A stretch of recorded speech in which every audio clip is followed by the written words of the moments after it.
Download aplikasi Bekal Islam dan kunjungi web bekalislam.com.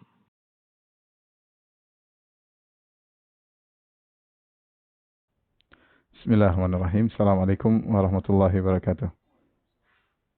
Alhamdulillahi ala ihsani wa syukru lahu ala taufiqihi wa amtinani. Asyhadu an la ilaha illallah wahdahu la syarika lahu ta'ziman li sya'ni. Wa asyhadu anna Muhammadan abduhu wa rasuluhu da'ila ridwani. Allahumma salli alaihi wa ala alihi wa ashabihi wa ikhwani. Para pemirsa yang dirahmati Allah Subhanahu wa taala, pada kesempatan yang berbahagia ini kita melanjutkan bahasan kita tentang kisah para anbiya, para orang-orang mulia yang dipilih oleh Allah Subhanahu wa taala, yang Allah menyuruh kita untuk meniru mereka. Fabihudahum muqtadih, ikutilah petunjuk mereka. Dan pada kesempatan yang berbahagia ini kita akan menyampaikan tentang kisah Nabi Ishak alaihissalam dan juga anaknya Yakub alaihissalam, yang merupakan nenek moyang dari Bani Israel. Nabi SAW dalam Sahih Al-Bukhari pernah memuji Nabi Yusuf alaihissalam beserta nenek moyangnya. Kata Nabi SAW, Al-Karim, Ibnul Karim, Ibnul Karim, Ibnul Karim, Yusuf bin Yakub bin Ishak bin Ibrahim alaihimussalam. Dalam hadis Ibnu Umar. Kata Nabi, yang mulia, putranya yang mulia, putranya yang mulia, putranya yang mulia. Siapakah ini? Ternyata maksudnya Nabi adalah Yusuf alaihissalam, putranya Yakub alaihissalam, bin Yakub, kemudian bin Ishak, bin Ibrahim. Ya. Yang keempat Nabi ini disebut dengan orang-orang yang mulia. Subhanallah, silsilah para Nabi. Mulai dari Nabi Ibrahim, kemudian Ishak, kemudian Yakub, kemudian Nabi Yusuf alaihissalam. Berbeda dengan Nabi Muhammad SAW, ya. Nabi Ibrahim, kemudian Ismail, kemudian jauh baru kemudian muncul Nabi Muhammad SAW. Adapun kisah Nabi Ishak alaihissalam, maka kita tidak dapati banyak penyebutannya dalam Al-Quran secara detail, tidak ada, kecuali hanya sebutan sedikit-sedikit. Hanya kita tahu bagaimana kisah kelahiran Nabi Ishak, sebagaimana pernah kita sebutkan dalam kisah Nabi Lut alaihissalam atau Nabi Ibrahim alaihissalam, di mana Ishak lahir dari kedua orang tua yang sudah sangat tua. Ibrahim alaihissalam sudah sangat tua dan ibunya Sarah tua lagi mandul. Ya, makanya waktu kata malaikat, "Fabasyarnahu bi Ishaq wa mi wara'i Ishaq Yaqub." Kata Allah, maka kami memberi kabar gembira kepada istrinya, "Fabasyarnaha bi Ishaq." Itu kami beri kabar gembira kepada Sarah bahwa dia akan punya anak namanya Ishak. Wa mi wara'i Ishaq Yaqub, dan setelah Ishak dia punya anak lagi namanya Yakub, yaitu anaknya Ishak Yakub. Ini kabar gembira luar biasa bahwasanya dia akan punya anak Ishak, dan Ishak ini akan punya anak namanya Yakub. Makanya dia mengatakan, ya wailata a'alidu wa ana ajuzun wa hadza ba'li syaikha. Ya, kemudian Sarah berkata, bagaimana caranya saya bisa melahirkan sementara saya sudah sangat tua, kemudian suami saya juga Ibrahim sudah sangat tua, ya, tetapi ini sangat mudah bagi Allah Subhanahu wa taala. Maka akhirnya lahirlah Ishak dari dua pasangan yang sudah sangat tua, ya. Ibrahim mungkin sudah 100, ya. Sarah juga mungkin sudah menopause, sudah juga 90-an dan sekitar itu, ya. Tapi subhanallah, lahirlah Ishak, seorang nabi yang sangat mulia. Dan Ishak, ya, subhanallah, adalah anugerah dari Allah Subhanahu wa taala kepada Ibrahim, ya. Makanya Allah berfirman, "Falamma atazalahum ma ya'buduna min dunillah." Tatkala Ibrahim meninggalkan kaumnya dan meninggalkan berhala-berhala yang mereka sembah, bahkan dia meninggalkan ayahnya, meninggalkan kampung halamannya, meninggalkan keluarganya, kata Allah, "Wahabna lahu Ishaq wa Yaqub." Maka kami anugerahkan kepada Ibrahim, ya wahabna, yaitu anugerah. Kami menganugerahkan kepada Ibrahim Ishak dan Yakub. Wa kullan ja'alna nabi, dan kami jadikan keduanya sebagai seorang nabi. Kata para ulama, ini akibat Ibrahim meninggalkan kampung halamannya, keluarganya, ayahnya karena Allah, maka Allah ganti dengan keluarga yang baru, yaitu anak yang saleh Ishak dan cucunya Yakub yang juga sangat saleh. Yang kata Allah, wa kullan ja'alna nabiyya, keduanya kami jadikan sebagai seorang nabi, ya. Kemudian juga dalam ayat yang lain, ketika malaikat datang kepada Ibrahim dan bertemu dengan istrinya Sarah, kata Allah, "Inna nubashiruka bi ghulamin alim." Malaikat berkata kepada Sarah atau kepada Ibrahim, "Inna nubashiruka bi ghulamin alim." Sungguhnya kami beri kabar gembira kepada engkau wahai Ibrahim tentang putramu yang seorang alim, yaitu Ishak. Para ulama mengatakan maksudnya Ishak. Ya, dalam ayat yang lain, wabasyaruhu bigulamin alim. Maka para malaikat beri kabar gembira kepada Ibrahim tentang putranya, yaitu Ishak yang disifati dengan alim. Yaitu Ishak memiliki ilmu yang luar biasa, maka dia dikhususkan dengan alim. Kalau Ismail halim, ya. Ismail diberi sifat dengan halim, itu penyabar. Kemudian adapun Ishak diberi sifat dengan alim, ya. Berarti dia punya keistimewaan dari sisi ilmu. Itulah Nabi Ishak alaihissalam. Kemudian kata Allah Subhanahu wa taala, "Wa barakna alaihi wa ala Ishaq wa min dzurriyyatihima muhsinun wa zalimun li nafsihi mubin." Kami pun beri keberkahan atas Ibrahim dan juga atas Ishak, dan dari keturunan keduanya ada yang baik dan ada yang buruk, ya. Allah mengabarkan bahwasanya Ibrahim punya anak Ishak. Dari Ishak akan banyak keturunan. Kemudian muhsinun wa zalimun li nafsihi mubin. Ada keturunan yang baik, ada keturunan yang buruk. Ini sering saya sampaikan bahwasanya tidak semua keturunan para anbiya berarti orang-orang saleh, ya. Tidak. Allah sendiri telah mengabarkan dalam surat Shafat, ya, wa min dzurriyyatihima, di antara keturunan keduanya Ibrahim dan Ishak, muhsinun, ada yang baik, wa zalimun li nafsihi mubin, dan ada yang zalim, berbuat maksiat, ya, pelaku maksiat, ya. Karena yang maksum cuma para nabi, adapun keturunannya maka tidak. Ini sekilas tentang Nabi Ishak alaihissalam yang ceritanya tidak ada dalam Al-Quran, ya, ceritanya ada di dalam Bible, dalam Perjanjian Lama. Nanti akan kita singgung. Kemudian kita berlanjut pada anaknya, seorang hamba yang mulia, Nabi Yakub alaihissalam. Nabi Yakub alaihissalam. Nabi Yakub lebih banyak disebutkan dalam Al-Quran daripada Ishak, terutama tatkala kisah Nabi Yakub bersama putranya Yusuf alaihissalam dan juga saudara-saudaranya Yusuf. Nanti akan kita bahas secara khusus tentang kisah Nabi Yusuf alaihissalam. Di situ disebutkan Yakub berulang-ulang. Allah menyebutkan Nabi Yakub dengan banyak pujian. Di antaranya Nabi Yakub dipuji oleh Allah karena dia menunaikan nazarnya. Dalam surat Ali Imran ayat 93, Allah berfirman, "Kullu ta'ami kana halal li bani Israil illa ma harrama Israilu ala nafsihi min qabli an tunazzala at-Taurat. Fa'tu bit-Taurati fatluha in kuntum shadiqin." Kata Allah, seluruh makanan tadinya halal bagi Bani Israel. Seluruh makanan tadinya halal bagi Bani Israel, kecuali makanan yang diharamkan Israel atas dirinya. Israel maksudnya Yakub. Israel maksudnya Yakub. Dan Allah menyebutkan Nabi Yakub dengan nama Israel dalam 2 ayat. Pertama ayat ini, ya, surat Ali Imran, ya. Kemudian ayat yang kedua dalam surat Maryam, ya, di mana Allah Subhanahu wa taala sebutkan juga dengan nama Israel, ya. Nanti akan kita sebutkan makna dari Israel. Tapi intinya ini adalah Allah Subhanahu wa taala sebutkan bahwasanya Israel di antara kemuliaannya dia menunaikan nazar. Jadi ayat ini turun bagaimana? Kata ahli tafsir di antaranya Syekh Abdurrahman bin Nasir As-Sa'di rahimahullahu taala, bahwasanya orang-orang Yahudi mereka mengingkari Nabi Isa. Orang Yahudi kan pengikut Yakub alaihissalam. Bani Israel itu anak-anaknya Yakub. Kemudian mereka mengingkari Nabi Isa. Kenapa? Karena Nabi Isa datang dengan nasakh. Nabi Isa datang merubah hukum-hukum. Uhilla lakum ma hurrima alaikum. Aku menghalalkan bagi kalian wahai orang-orang Bani Israel yang dulu diharamkan bagi kalian. Mereka protes, kata mereka tidak ada, Taurat enggak bisa terima nasikh dan mansukh, enggak ada namanya mansukh. Sementara Isa bin Maryam datang ingin merubah isi Taurat, maka mereka tidak terima. Mereka tidak terima. Apalagi kemudian datang Nabi Muhammad SAW yang kemudian merubah secara total Taurat dan Injil. Mereka lebih tidak terima lagi. Sedangkan Isa mereka tidak terima karena Isa mengadakan perubahan terhadap Taurat, apalagi Nabi Muhammad SAW. Oleh karena Allah bantah mereka. Kata Allah, lihatlah, kullu ta'ami kana halal li bani Israil illa ma harrama Israilu ala nafsihi. Dulu makanan halal semua bagi Bani Israel. Sebelum turun Taurat, ya. Karena Taurat datang turun kepada Nabi Musa alaihissalam. Sebelum datang Taurat, makanan halal semuanya. Kemudian Israel mengharamkan atas dirinya, illa ma harrama Israil ala nafsihi. Israel mengharamkan makanan kepada dirinya. Kenapa? Apa ceritanya Israel mengharamkan?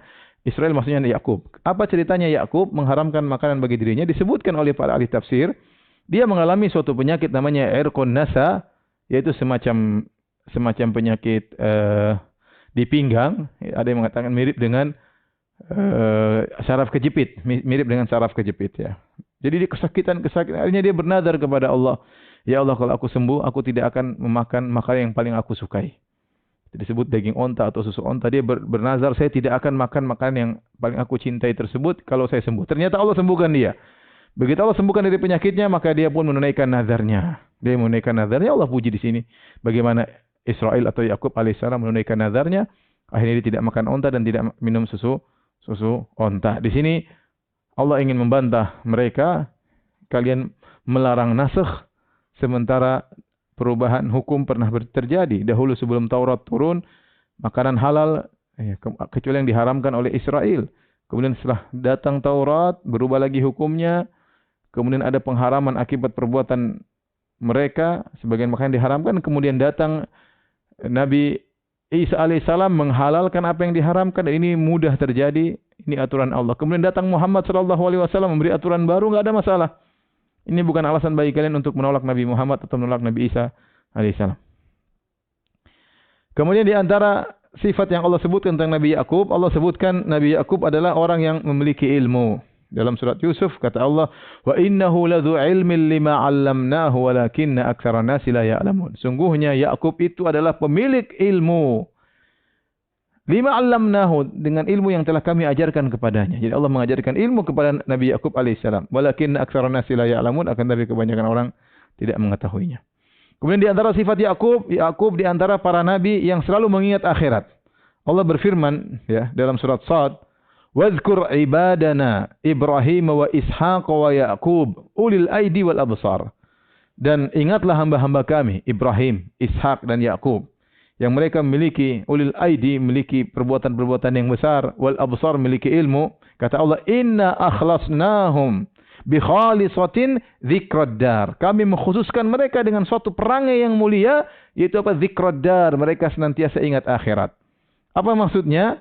Ya, kata para ulama, di antaranya Al-Qurtubi, yaitu mereka selalu mengingat akhirat dan mereka semangat untuk menuju akhirat dan mereka mengingatkan manusia untuk akhirat. Ini ciri Ibrahim, Ishak dan Yakub. Makanya setelah itu Allah berfirman, "Wa innahum indana laminal mustafain al-akhyar." Dan sungguhnya mereka ini Ibrahim, Ishak dan Yakub di sisi kami termasuk orang-orang yang pilihan, orang-orang terbaik. Orang terbaik pilihan. Ingat ya, saya bicara tentang Yakub khususnya. Dia adalah hamba pilihan. Pilihan dari Allah Subhanahu wa taala. Minal mustafain al-akhyar, pilihan terbaik. Kemudian selalu ingat akhirat. Bahkan mengingatkan orang kepada akhirat. Itu di antara ciri Nabi Yakub alaihissalam. Kemudian di antara ciri menakjubkan Nabi Yakub alaihissalam, beliau selalu mengeluhkan kesedihannya kepada Allah dan bersabar dengan ujian. Jadi ini akan kita jelaskan dalam kisah Nabi Yusuf alaihissalam. Namun di antaranya ya, ketika Yusuf hilang, nanti akan disampaikan dalam kisah Nabi Yusuf. Kemudian putranya juga Binyamin tertahan di Mesir. Maka kata Allah, "Wa tawalla anhum wa qala ya asafa ala Yusuf." Maka dia pun berpaling dari anak-anaknya yang mengabarkan bahwasanya Binyamin tertuduh pencuri, kemudian ditangkap di Mesir. Maka dia pun ingat kepada anaknya Yusuf yang hilang. Wa biyaddat ainahu minal huzni, sampai begitu sedih yang luar biasa, sampai matanya memutih, kata para ulama, hitamnya hilang jadi putih, itu jadi buta. Nabi Yakub jadi buta.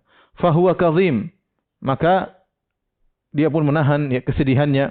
Qalu tallahi tafta'u tadhkuru Yusuf hatta takuna haradan aw takuna minal halikin. Maka anak-anaknya mencela Yakub.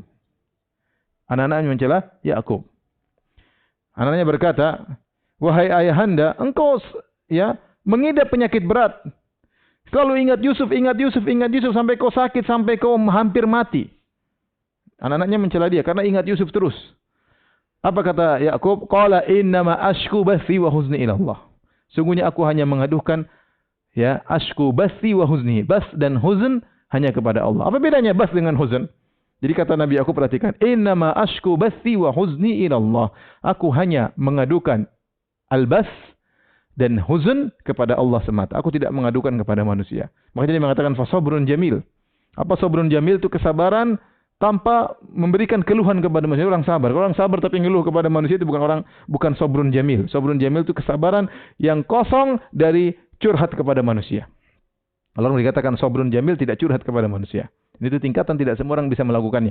Nah, Yakub alaihissalam dia mengatakan, "Innama ashku bathi wa huzni ila Allah." Sungguhnya aku hanya mengadukan bas dan huzn kepada Allah. Apa makna bedanya bas dengan huzn? Ada dua pendapat syar'um di kalangan para ahli tafsir. Sebenarnya ahli tafsir mengatakan al-bas, mereka sepakat al-bas tingkatnya lebih tinggi daripada huzn. Al-bas itu adalah kesedihan yang parah. Tapi mereka memiliki dua pendapat. Pendapat pertama, al-bas, ini pendapat Ibnu Ashir, Tahir Ibnu Ashir dalam kitabnya Tahrir wa Tanwir, maksudnya al-bas adalah kesedihan berkaitan dengan kekhawatiran keburukan.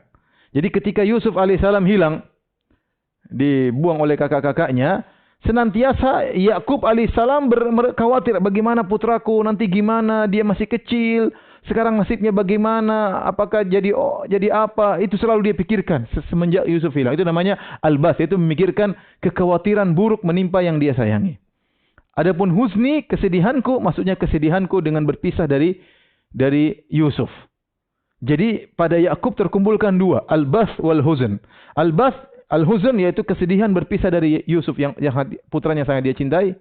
Kemudian al-bas yaitu kesedihan yang berkaitan dengan kekhawatiran apa yang akan menimpa putraku. Sementara dia masih kecil dibuang oleh kakak-kakaknya. Bagaimana nasibnya? Ini selalu dipikirkan oleh Yusuf. Maka dia mengatakan, "Innama ashku bathi wa huzni ila Allah." Aku hanya mengeluhkan kesedihanku dan kekhawatiranku kepada Yusuf hanya kepada Allah. Aku tidak ngomong sama kalian. Ini pendapat pertama. Pendapat yang kedua, dan ini pendapat banyak ulama, di antaranya disebutkan oleh Asy-Syaukani rahimahullahu taala, al-bas adalah kesedihan, puncak kesedihan. Jadi kalau al-huzn itu kesedihan yang orang bisa tahan. Al-bas dalam bahasa Arab, al-bas itu artinya menyiarkan. Makanya kalau kita nonton TV, ada live, tulisannya al-bas al-mubashir. Kalau kita kan live. Kalau dalam TV Arab, tulisannya al-bas al-mubashir. Itu siaran langsung. Al-bas itu menyiarkan. Bahasa Indonesia artinya al-bas menyiarkan. Tatkala kesedihan sudah memuncak, seorang tidak kuat untuk menahan kesedihan yang sangat parah, dan dia ingin menyiarkan, itu namanya al-bas. Oleh karenanya al-bas adalah puncak kesedihan yang seorang tidak kuat untuk menahannya dan harus dia sampaikan ke orang lain. Dan itu maksudnya dia harus curhat. Kalau dia nggak curhat, dia susah. Dia harus curhat. Nah, kesedihan yang sampai pada tingkatan curhat harus dicurhatkan, itu namanya al-bas. Tetapi Yakub alaihissalam, "Innama ashku bathi wa huzni ila Allah." Aku hanya menyampaikan kesedihanku yang kecil, kesedihanku yang besar, kesedihanku yang merana, semuanya aku hanya keluhkan kepada Allah. Sabrun jamil. Dia tidak pernah mengeluhkan kepada manusia. Dan ini contoh menakjubkan dari Nabi Yakub alaihissalam. Ya. Untuk bayangkan Nabi Yakub alaihissalam, ya, dipisahkan dari anaknya Yusuf, ya, sekitar 80 tahun. Kata Hasan al-Basri, saya bacakan perkataan Hasan al-Basri. Kana munzu faraka Yusufu Yaquba ila an iltaqaya samanuna sana. Sungguhnya perpisahan antara Yakub dengan putranya Yusuf 80 tahun. 80 tahun berpisah. Lam yufarik fil huznu lam yufarik al-huznu qalbahu. Selama itu kesedihan tidak pernah lepas daripada hatinya. Wa dumu'uhu tajri ala khaddaihi, dan air matanya selalu mengalir di atas dua pipinya.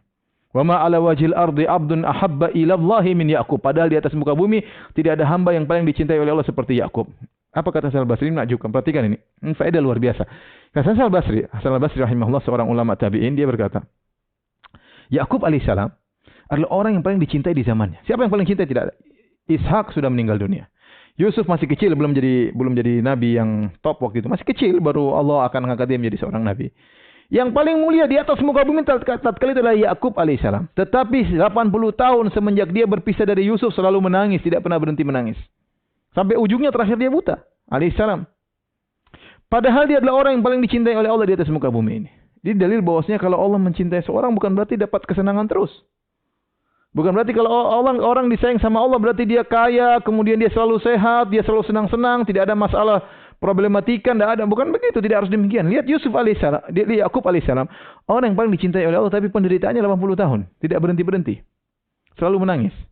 Maka maksud saya ini berat, ini teori, tapi ini teori kita berusaha ngerti dulu, entah prakteknya urusan belakangan. Tapi maksud saya, kalau kita terkena musibah, jangan selalu seuzon kepada Allah. Kita nggak tahu, bisa jadi Anda dikasih musibah karena Allah sayang kepada Anda. Kata Nabi SAW, Inna Allah idha ahabba qawman ibtalahum.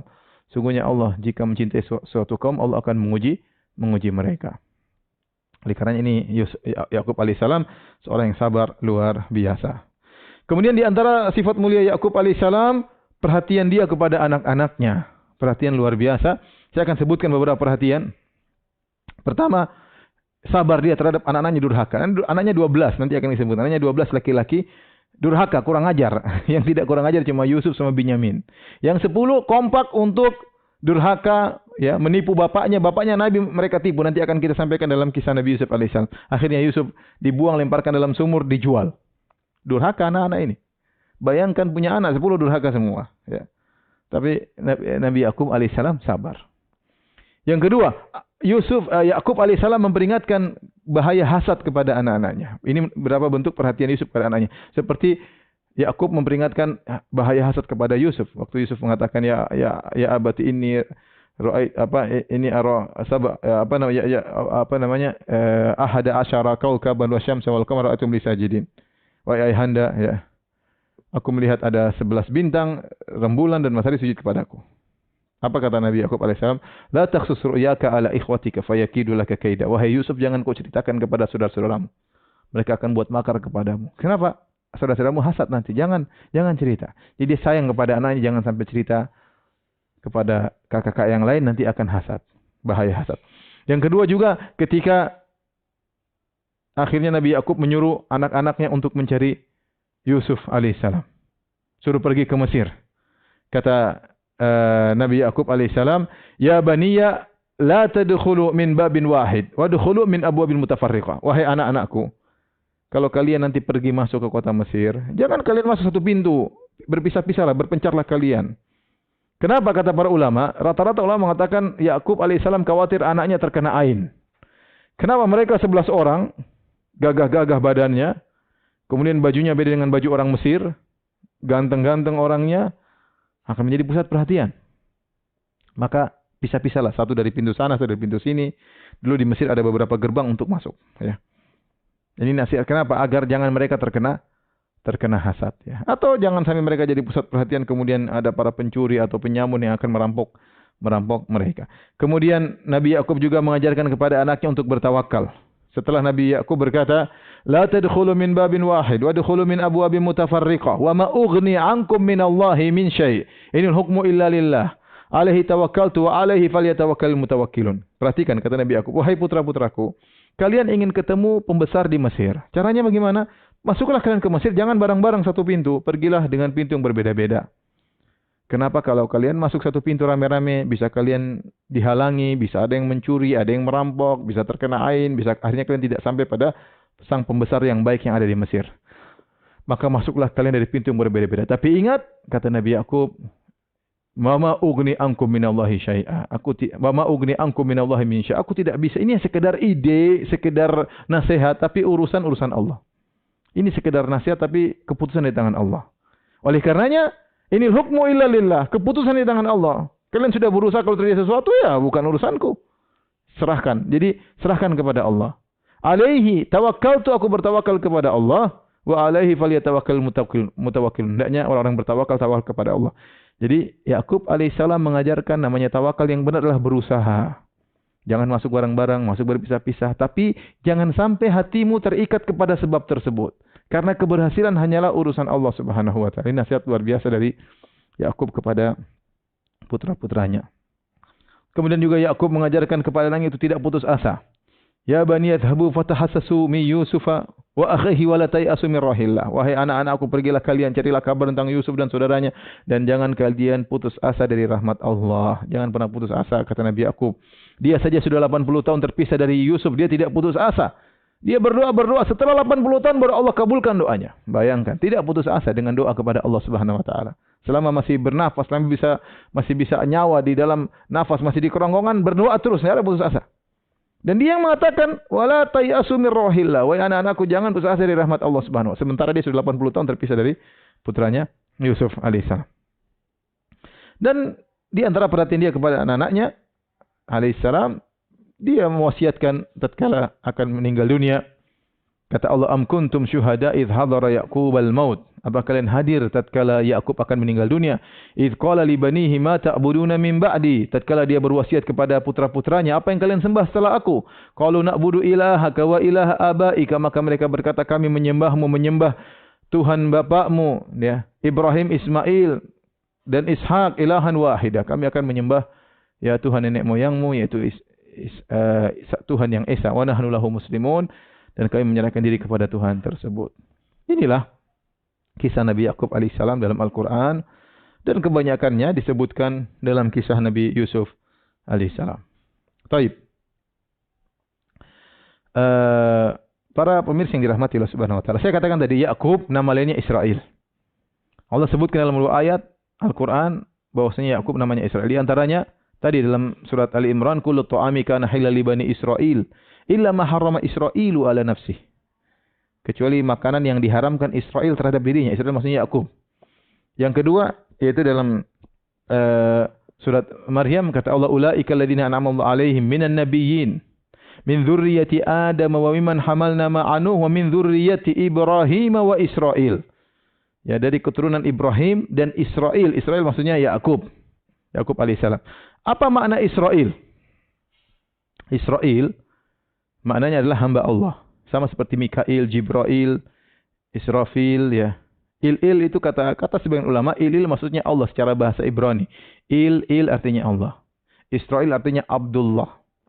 Kata mereka, Jibril dari Gebrail dalam bahasa Ibrani artinya orang sosok yang kuat, yang sosok yang kuat itu malaikat yang sangat kuat.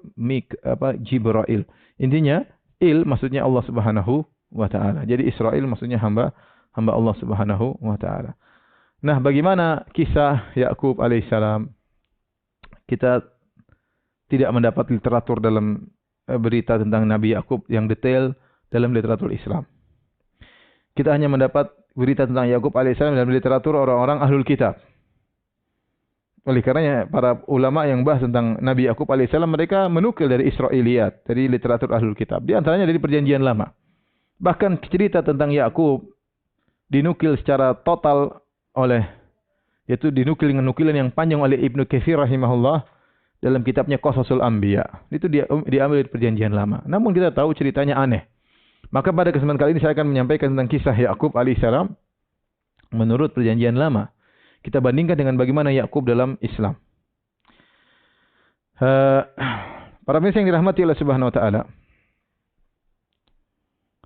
Jadi disebutkan dalam literatur Israiliyat dalam Perjanjian Lama, setelah Nabi Ibrahim dianugerahi oleh Ismail, dianugerahi Ismail dengan pernikahannya dengan Hajar, kemudian Hajar akhirnya mengungsi dibawa ke Mekah, maka setelah itu 14 tahun kemudian atau 13 tahun kemudian lahirlah Ishak.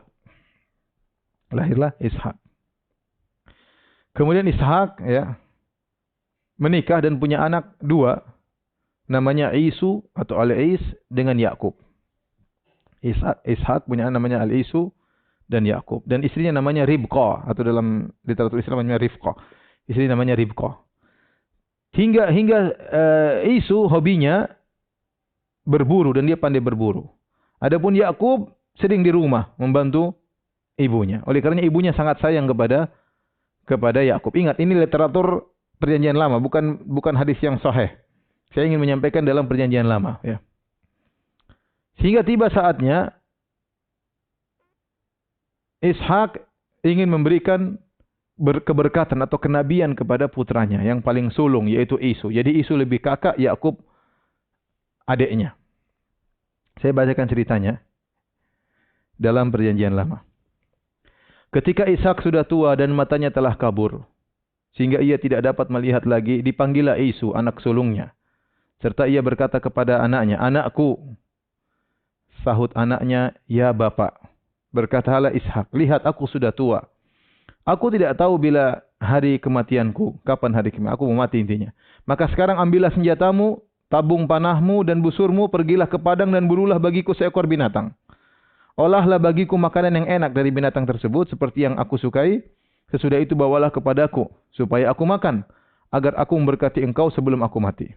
Jadi dia merasa dia akan mati, dia suruh anaknya Isu untuk berburu makan makanan enak, dari setelah itu baru dia kasih keberkahan agar Isu menjadi nabi.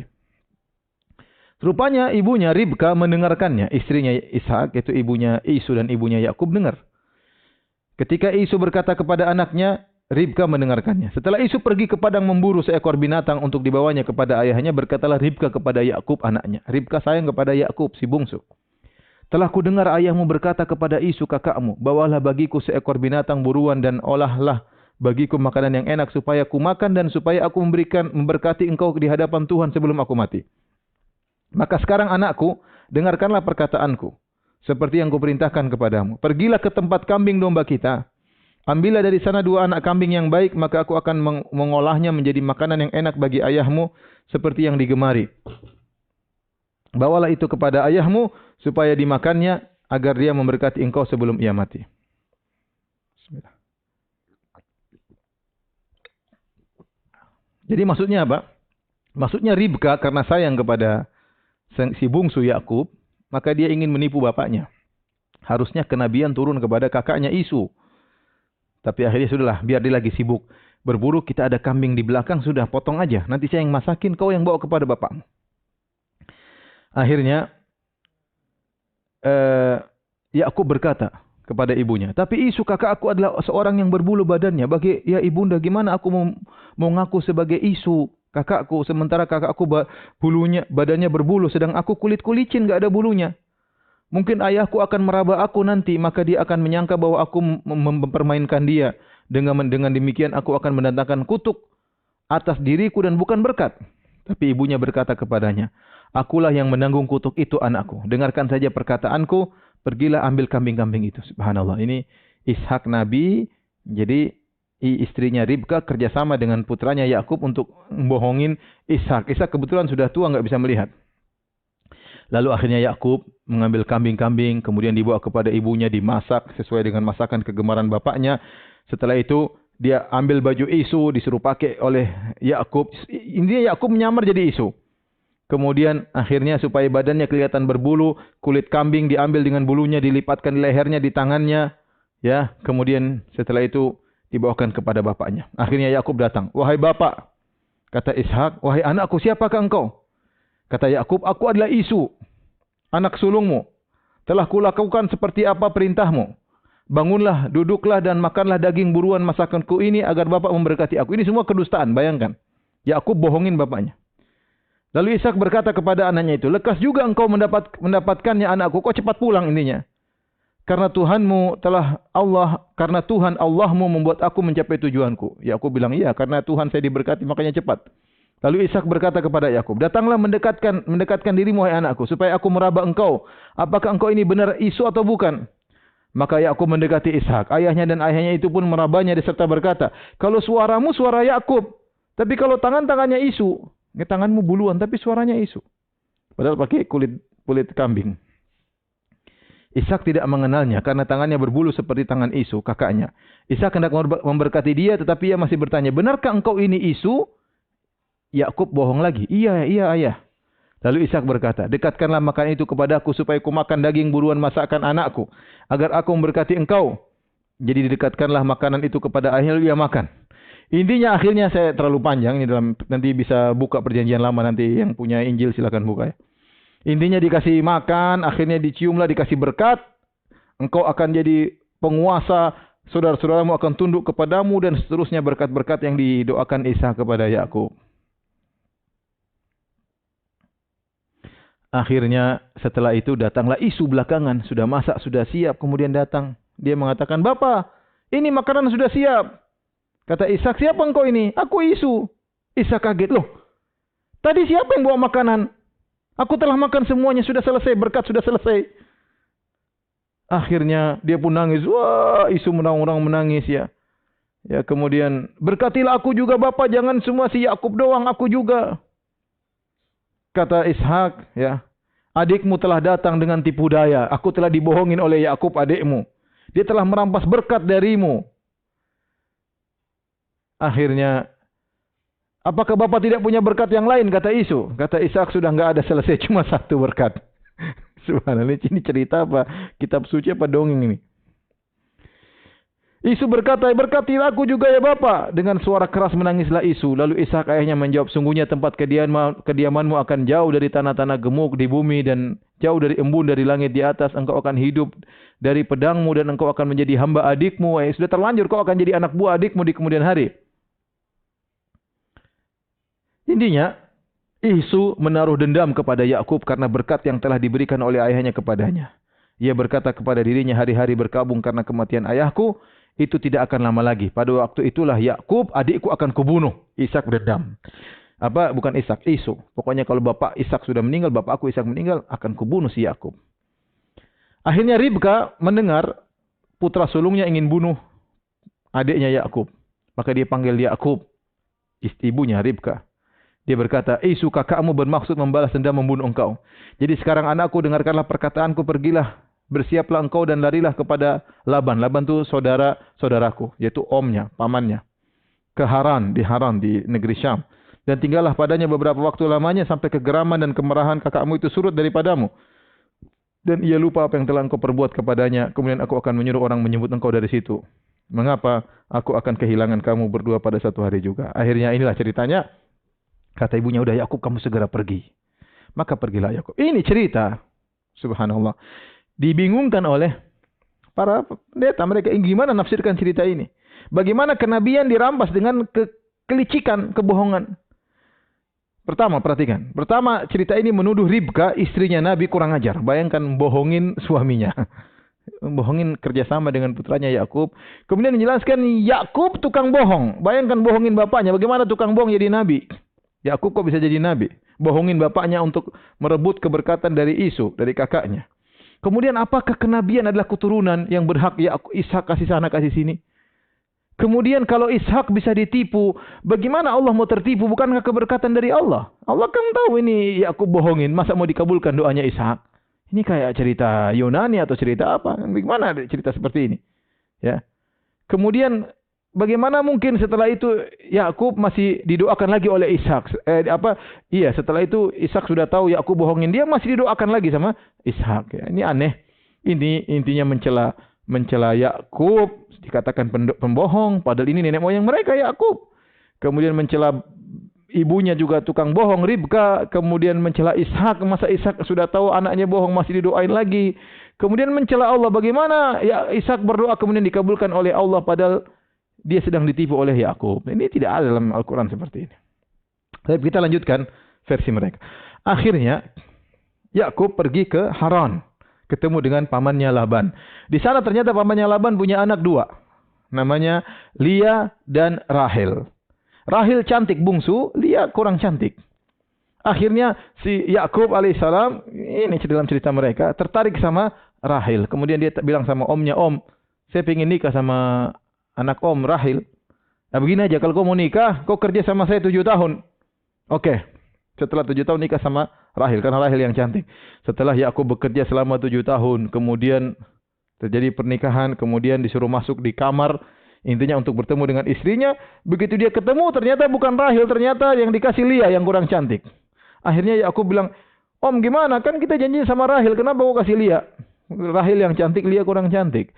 Apa kata omnya? Tidak, dalam adat kita enggak benar kalau adik nikah dulu sebelum kakak. Sudah kakaknya dulu. Kamu kerja lagi 7 tahun lagi supaya kamu dapat Rahel. Akhirnya Yakub kerja lagi selama 7 tahun untuk mendapat Rahel. Akhirnya dia nikahi kakak beradik. Ini menurut mereka ini dulu boleh menikah Lia dan Rahel. Akhirnya Lia punya budak namanya Zilfa. Ya. Adapun Rahel punya budak namanya Bilha. Ketika menikah ternyata Lia punya anak. Akhirnya Rahel pun cemburu. Akhirnya Rahel menghadiahkan budaknya bernama Bilha kepada Yakub. Akhirnya Yakub nikahi punya anak. Akhirnya Lia pun cemburu, dia hadiahkan budaknya Zilfa kepada Yakub. Akhirnya punya anak juga. Akhirnya Yakub punya 4 istri. Yaitu Lia, kemudian adiknya Rahel, kemudian budaknya Rahel yaitu Bilha, dan budaknya Lia yaitu Zilfa. Dan ini 4 dinikahi. Dari 4 ini punya anak 12. 12 anak ini disebut dengan Banu Israel. Adapun Rahel inilah ibunya Binyamin dan Binyamin dan Yusuf. Rahil ini ibunya Binyamin dan Yusuf. Adapun 3 yang lain punya anak 10. 10 sisanya dari 3 ibu tersebut. Saya bacakan ini dalam perjanjian lama, bisa dilihat dalam kitab Kejadian 35 ayat 23 sampai 27. Dari istri pertamanya Lea lahirlah anak bernama Ruben, Simon, Lawi, Yahuda, Isakhar dan Zebulon. Dari Rahil lahir Yusuf dan Binyamin. Dari Bilha lahirlah Dan dan Naftali. Dan dari Zilfa Gad dan Asyer. Inilah 12 anak dari Yakub, yang 12 anak disebut dengan Bani Israel. 2 di antaranya Binyamin dan Yusuf, ibunya Rahil. Sisanya nanti cemburu kepada Binyamin dan Yusuf. Akan kita sebut dalam kisah Nabi Yusuf alaihissalam. Baik, kita masih ada sedikit waktu. Di antara cerita yang aneh dalam Bible, dalam perjanjian lama, kisah judulnya Yakub bergulat melawan Allah. Bayangkan. Yakub bergulat melawan Allah. Jadi Yakub berkelahi lawan Tuhan. Ini aneh dan ini cerita dibikin bingung para pendeta gimana menafsirkan cerita ini. Sampai sekarang mereka bingung coba tafsirkan cerita ini. Jadi ceritanya suatu hari, jadi Yakub ini takut tahu kakaknya Isu datang ingin membunuh dia, maka dia pun kabur ketakutan. Ya, sampai dia bawa istrinya, kedua istrinya, bawa kedua budaknya, akhirnya menyeberangi tempat sungai dan yang lainnya. Dia pergi, ya. Ketika saya bacakan penulisannya. Pada malam itu Yakub bangun dan ia membawa kedua istrinya, kedua budaknya perempuan dan ke-11 anaknya, dan menyeberangi di tempat penyeberangan sungai Yabok. Sesudah ia menyeberangkan mereka, ia menyeberangkan juga segala miliknya. Lalu tinggallah Yakub seorang diri. Perhatikan, dan seorang laki-laki bergulat dengan dia sampai fajar menyingsing. Ada orang laki-laki bergulat sama dia. Ketika orang itu melihat bahwa ia tidak dapat mengalahkannya, orang yang berkelahi dengan Yakub tidak bisa mengalahkan Yakub, ia pukul sendi pangkal Yakub. Maka pangkal Yakub dipukul sama orang tersebut. Lalu kata orang itu, biarkanlah aku pergi karena fajar telah menyingsing. Lepasin aku ingin balik karena fajar sudah terbit. Sahut Yakub, aku tidak akan biarkan engkau pergi jika engkau tidak memberkati aku. Berkati aku dulu sebelum kau pergi. Bayangkan, Tuhan ditangkap suruh kasih berkat. Bertanyalah orang itu kepadanya, siapa namamu? Sahutnya Yakub. Lalu kata orang itu, namamu tidak akan disebut lagi Yakub tapi Israel. Ini asal muasal kenapa menurut mereka Yakub disebut Israel, karena sempat nangkap Tuhan nggak bisa pergi. Sebab engkau telah bergumul melawan Allah dan manusia dan engkau menang. Bayangkan, lawan Tuhan kalah dia menang. Ya, kata Yakub, katakanlah juga namamu, tapi sahutnya, mengapa engkau menanyakan namaku? Lalu diberkatinya lah Yakub di situ. Jadi Tuhan ini kasih berkat sama Yakub. Yakub menamai tempat itu dengan Peniel, sebab katanya aku telah melihat Allah berhadapan muka, tetapi nyawaku tertolong. Lalu tampaklah kepadanya matahari terbit ketika ia telah melewati Peniel, dan Yakub pincang karena pangkal pahanya tadi dipukul Tuhan. Itulah sebabnya sampai sekarang orang Israel tidak memakan daging yang menutupi sendi pangkal paha, karena dia telah memukul, karena dia besar. Karena dia, Allah telah memukul sendi pangkal Yakub pada otot pangkal pahanya. Buka kitab Kejadian 32 ayat 22 sampai 32. Lihat ini kisah Tuhan kalah gelut sama Nabi Yakub alaihissalam. Cuma ini aneh, coba bayangkan. Sebelumnya disebutkan ini kan ayat Kejadian 32 ayat 20 sampai 32. Sebelumnya ayat 21 ayat 1 sampai 21 cerita bagaimana Yakub ketakutan mau dibunuh sama kakaknya Isu. Tahu-tahu dia ketakutan manusia, tahu-tahu berkelahi sama Tuhan kalah. Kemudian Tuhan mau minta izin. Wah Yakub, lepasin aku. Sebentar lagi fajar menyingsing. Emang Tuhan, kalau fajar menyingsing Tuhan kenapa? Kayaknya tugasnya harus segera kembali ke langit sebelum fajar menyingsing. Apa Tuhan punya kerja waktu tertentu ya, dan yang lainnya. Kemudian Tuhan minta dilepasin. Yakub paksa. Enggak, saya enggak dilepasin engkau sampai aku kasih berkat sama saya. Subhanallah. Tuhan dipaksa sama Yakub alaihissalam. Ya. Terus apa fungsinya Allah menceritakan kisah ini dalam perjanjian lama di Taurat? Apa membanggakan bahwasanya hambanya yang pernah diciptakan pernah mengalahkan dia. Intinya, kisah ini membuat rahib dan para pendeta Nasara kebingungan menghadapi teks ini. Mereka harus menafsirkan dengan banyak penafsiran, dengan banyak pentakwilan. Ya, mereka bingung ya. Ya, kita coba bayangkan tadi tentang Yakub alaihissalam yang kita sebutkan dalam versi Al-Quran, yang saleh, penyabar, ya, jujur, bertakwa. Adapun Yakub versi Injil tadi apa? Penipu, nipu kakaknya, Kemudian semacam-macam gimana cerita Nabi Yakub alaihissalam seperti itu ya. Kemudian Yakub akhirnya meninggal dunia setelah bertemu dengan anaknya setelah pisah dengan Yakub, kemudian bertemu dengan Yakub, kemudian akhirnya bertemu dengan Yusuf, setelah itu kemudian dia meninggal dunia alaihissalam. Demikian saja para pemirsa yang dirahmati Allah Subhanahu wa taala, kisah tentang Nabi Yakub alaihissalam. Kita bersyukur dan memuji Allah Subhanahu wa taala atas anugerah Islam, anugerah kita membaca Al-Qur'an, anugerah kita mengetahui bagaimana kisah para anbiya, para nabi yang menakjubkan versi Islam. Sementara kita sedih melihat bagaimana kisah para nabi yang sudah saya sebutkan dari awal versi Bible. Mulai dari Nabi Adam, kisahnya aneh. Kemudian nabi-nabi yang lain juga. Nabi Lut, kemudian sekarang Nabi Yakub. Ya. Dan demikian mereka akan menceritakan kisah-kisah para nabi dengan kisah-kisah yang aneh. Kita bersyukur bahwasanya kita di Islam ini bukti bahwasanya tuduhan mereka bahwasanya Muhammad hanya mencuplik daripada Taurat dan Injil itu tidak benar. Karena Nabi Muhammad SAW adalah ummi, tidak bisa baca, tidak bisa tulis, dan kemudian ceritanya beda. Ceritanya beda ya. Islam menceritakan, Al-Qur'an menceritakan nabi dengan luar biasa ya, sementara mereka menceritakan para nabi dengan kisah yang terkadang konyol yang sudah kita ceritakan berulang-ulang. Demikian apa yang saya sampaikan. Subhanakallah bihamdik asyhadu an la ilaha illa anta astaghfiruka wa atubu ilaik. Assalamualaikum warahmatullahi wabarakatuh.